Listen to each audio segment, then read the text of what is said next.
All right, let's jump right in. Something huge is happening in a part of our world that we all deal with pretty much every day, the world of shopping.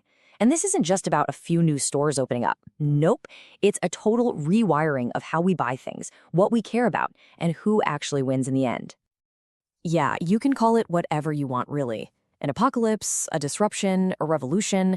But no matter the label, the change that's ripping through retail is incredibly dramatic. It's taking down old iconic brands and completely changing the very idea of what it means to go shopping. And we're not talking about a small ripple here.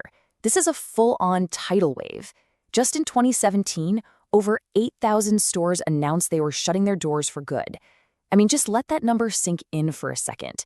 That is a massive cleansing of the entire retail landscape. And these aren't just some small, little-known shops. We're talking about household names, places a ton of us grew up with. When giants like Toys R Us and Radio Shack go down, it tells you that absolutely no one is safe. This is personal. So you gotta ask, right? What is causing this retail earthquake? Well, it's not just one thing. Turns out it's more like a perfect storm of 7 major forces all hitting at the exact same time. So let's kick things off with the first force, the one everyone immediately thinks of, the giant gorilla in the room, Amazon. They didn't just join the party, they showed up and rewrote all the rules for everybody else. You see, Amazon's true genius wasn't just about selling some books online. Their entire strategy, right from the very beginning, was to hunt down and destroy every single annoying little thing about the shopping experience, making it so easy and convenient that it's almost impossible to resist. And this was a totally calculated march to the top. It started way back in '97 with one-click shopping, which made buying dangerously easy. Then came Prime in 2005, which created this incredibly powerful loyalty club with that sweet, sweet free shipping. And then, with AWS, they built a money-making machine that let them pour fuel on their retail fire. Every single step was designed to hook us in. And here's the real secret weapon.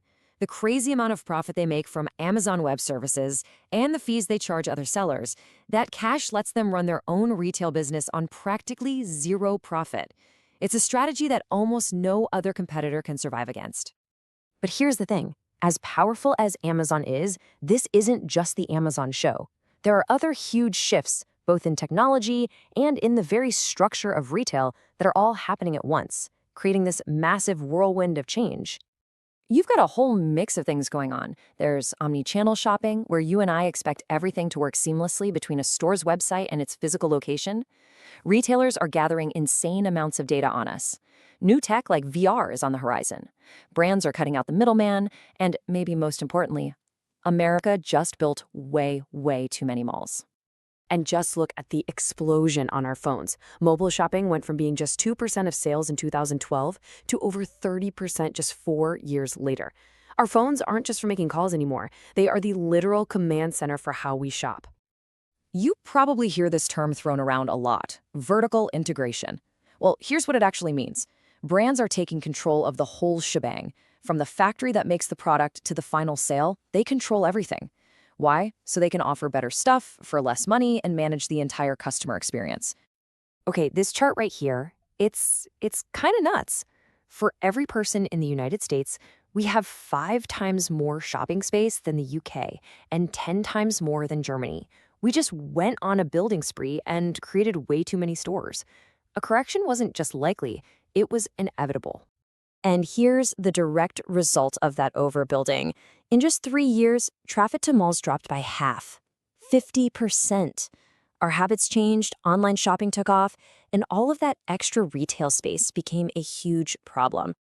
So, we've got Amazon, technology, and too many stores. But the seventh and final force might be the most important one of all. It's the customer. Or more specifically, it's a new generation of customer that is playing by a whole different rulebook. Will you look at this? By 2020, Gen Z, that's the generation born from the mid-90s onward, was projected to be 40% of all consumers. 40%! They are the new center of the retail universe, and what they want is changing everything. So if there's one thing you need to get about Gen Z, it's this. For them, just owning stuff isn't the point anymore. They get their social status from sharing what they do, not just what they have. And that is a massive change in what people value. And boy, do they expect a lot. They want a perfect blend of online and in-store. They want technology baked right into the shop. They want it to be convenient, but they also want it to be fun. You know, those Instagrammable moments. It's not just about buying something, it's about having an experience you can share. And they trust reviews from other people way more than any advertisement. They are, without a doubt, the most savvy shoppers in history. Okay, so after all of that chaos and disruption, here's the billion-dollar question. Is there any hope? I mean, how can anyone possibly compete in this environment? Well, the answer is yes, they can. But it means you have to think in a completely new way. And this is the absolute key takeaway. The goal is not to try and build another Amazon. That is a losing game. The only path forward is to become obsessively, relentlessly focused on your specific customer and what it is they truly, truly want. Our source gives us this brilliant, really simple framework, and it all boils down to two things. First, you have to offer a fantastic product alongside a great, trustworthy experience. And second, you have to do both of those things in a way that is clearly better than anyone else. That's it. That's the whole game right there. So, as we wrap up, this is the question I want to leave you with. In this age of nonstop change, the winners are not going to be the biggest companies or the oldest brands. The winners will be the ones who understand their customers the deepest and deliver an amazing product and experience. So, who do you think is going to win? If you like the video, please like, share, and subscribe.